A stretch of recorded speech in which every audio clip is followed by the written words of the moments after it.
Welcome friends, weather news Gujarati મારી YouTube ચેનલમાં આપ સર્વે મિત્રોનું હાર્દિક સ્વાગત છે. જે મિત્રો ચેનલ ઉપર નવા આવ્યા હોય ચેનલને સબસ્ક્રાઇબ ના કરી ચેનલને સબસ્ક્રાઇબ કરી વિડીયોને લાઇક આપીને વિડીયોને તમામ ગ્રુપમાં શેર કરી દેવો. આજના વિડીયોની અંદર માહિતી આપવાની છે કે જે વાવાઝોડું શક્તિ નામનું વાવાઝોડું જે અરબી સમુદ્રની અંદર બની રહ્યું છે હાલમાં, તેના વિશે વિશેષ માહિતી આપવાની છે. એટલે વિડીયોને તમામ ગ્રુપમાં શેર કરી દેજો. ચેનલ પર નવા હો ચેનલને સબસ્ક્રાઇબ કરી દેજો ને વિડીયોને લાઇક અવશ્યથી કરી દેવી. એટલે હવે આપણે વાત કરીએ ને કે જે શક્તિ નામનું વાવાઝોડું બની રહ્યું છે તે વાવાઝોડું હવે અત્યારે હાલ વાવાઝોડું ગુજરાતથી ઉત્તર દૂર નીકળી રહ્યું છે તેવા અત્યારે હાલ સુધીના એંધાણ દેખાઈ રહ્યા છે મિત્રો.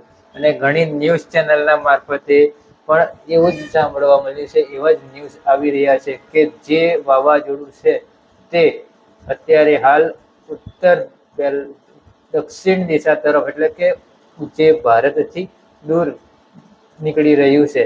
પણ જે સિસ્ટમ સક્રિય છે તેના કારણે વરસાદ તો આવવાનો જ છે. અને જે વાવાઝોડું છે તે વાવાઝોડાથી ગુજરાતને થોડો ઘણો ખતરો તો ટળ્યો છે. અને જે વાવાઝોડું છે તે લો પ્રેશર વાવાઝોડું સક્રિય થઈ ગયું છે અત્યારે હાલ. ને જો હવે ફરીથી આ વાવાઝોડું કદાચ જો દિશા બદલશે તો અત્યારે હાલ જે કાલના વિડીયોની અંદર વાત કરી હતી કે પવનની જે સ્પીડ છે તે 100 થી 150 ની હોઈ શકે, એમાં મોટો ઘટાડો છે. એમાં 50 થી લઈને 70 કિલોમીટર સુધીની પવનની સ્પીડ હોઈ શકે છે. આમ તો વાવાઝોડું ફરીથી દિશા બદલે તેવું લાગી તો નથી રહ્યું, પણ આ વાવાઝોડું એવું લો પ્રેશર બન્યું છે કે હજી પણ ફાઇનલ ટ્રેક નથી થતો કે કઈ દિશામાં આ વાવાઝોડું જશે. અત્યારે હાલ ભલે વાવાઝોડાએ દિશા બદલી પણ સંકટ છે તે હજી સુધી ટળ્યું નથી. સંકટ હજી પણ યથાવત છે. હજી પણ તેનો રૂટ જે છે તે બદલાઈ શકે છે, રૂટ ચેન્જ થઈ શકે છે. કારણ કે જે 2021 ની અંદર મને યાદ છે ત્યાં સુધી તોકતે એવું કંઈક નામ હતું વાવાઝોડું, તોકતે વાવાઝોડું. જે વાવાઝોડાએ શું કર્યું છે, ગુજરાત નજીક વાવાઝોડું આવ્યું અને ગુજરાત નજીક આવ્યા પછી એને થોડોક ટર્ન લીધો અને ટર્ન લઈને પાછું વાવાઝોડું ગુજરાત તરફ આવ્યું. એટલે આ વાવાઝોડું જે છે તે પણ આવી કન્ડિશનમાં થઈ શકે છે મિત્રો. એટલે જે ખેડૂત મિત્રોને પાક સાચવવાનો હોય સાચવી લેવો, અને જે પણ બી ખુલ્લામાં અનાજ પડ્યું હોય તે અત્યારે હાલ અનાજ ગોડાઉનમાં મૂકી દેવું. કારણ કે વાવાઝોડા સાથે વરસાદની પણ શક્યતાઓ રહેલી છે. ભારે વરસાદ પણ રહેલો જ છે. મુંબઈની અંદર અત્યારે હાલ વાત કરીએ ને તો મહારાષ્ટ્ર નજીક લો પ્રેશર સક્રિય છે.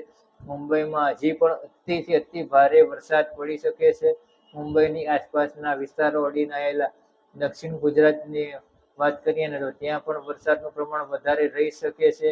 દક્ષિણ ગુજરાતમાં પણ વરસાદનું પ્રમાણ વધારે રહી શકે. ઉત્તર ગુજરાત, સાબરકાંઠા, મધ્ય ગુજરાતમાં મધ્યમથી હળવા વરસાદો, કોઈક એરિયામાં ભારે વરસાદ થાય તેવી શક્યતાઓ છે. અને ખાસ કરીને વાત કરીએ ને તો મધ્યપ્રદેશ બોર્ડર લાગુ વિસ્તાર, જેમાં દાહોદ, ગોધરા, હાલોલ, કાલોલ વિસ્તાર, આ વિસ્તારોની અંદર પણ જે વરસાદનું પ્રમાણ છે તે ભારેથી મધ્યમ રહી શકે છે.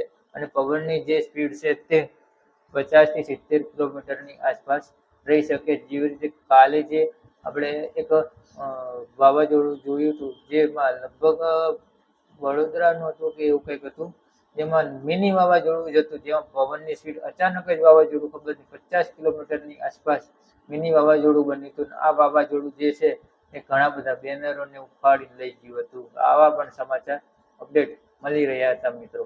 એટલે અત્યારે હાલ જે અરબી સમુદ્રનું વાવાઝોડું છે તે વાવાઝોડું અત્યારે હાલ દિશા બદલાય તો ફરીથી ગુજરાત ઉપર ખતરો આવે, પણ જો દિશા નહીં બદલાય તો પછી આ વાવાઝોડું ઓમાન દિશા તરફ જતું રહેશે. આ વાવાઝોડાને ધક્કો લાગતો હતો અરબી સમુદ્રની અંદર રહેલા બે બીજા સાયક્લોનના કારણે. આ વાવાઝોડું છે તેનો ટ્રેક નક્કી નતો થઈ શકતો.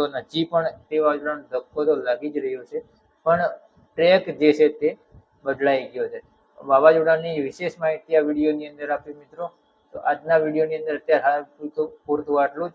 હવે કાલના વિડીયોની અંદર વિશેષ માહિતી આપીશું કે હવે વાવાઝોડાનો ટ્રેક કઈ દિશામાં રહેશે. આ સિસ્ટમ ઉપર અમારી સતત નજર રહેવાની છે મિત્રો. એટલે જે પણ બી અપડેટ હશે તે અમે તમારા સુધી પહોંચાડશું. ત્યારે હાલ આજના વિડીયોની અંદર અત્યારે હાલ પૂરતું આટલું જ.